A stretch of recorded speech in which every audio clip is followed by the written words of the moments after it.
मोदी सरकार ने 16 अक्टूबर को सेंट्रल गवर्नमेंट एम्प्लॉइज और पेंशनर्स को एक खुशखबरी दी।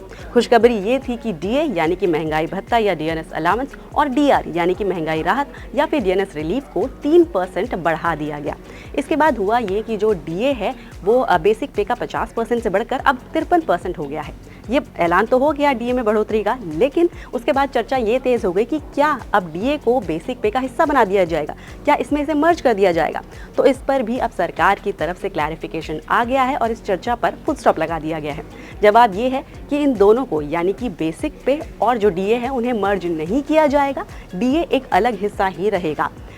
ये अब इसके बाद सवाल ये उठता है कि आखिर ये चर्चा शुरू ही क्यों हुई कि डीए को बेसिक पे में मर्ज किया जाए।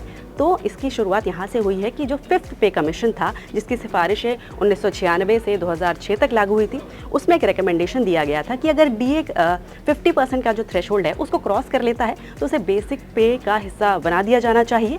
लेकिन 6th पे कमीशन ने इस सिफारिश को रद्द कर दिया।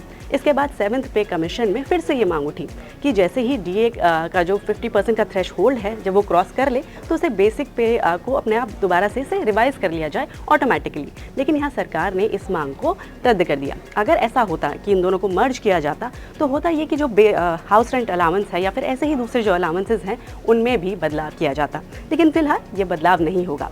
आप इस खबर पर क्या सोचते हैं हमें कमेंट करके बताएं और आपके काम की ऐसी और जानकारी के लिए एनडीटीवी प्रॉफिट हिंदी को जरूर सब्सक्राइब करें।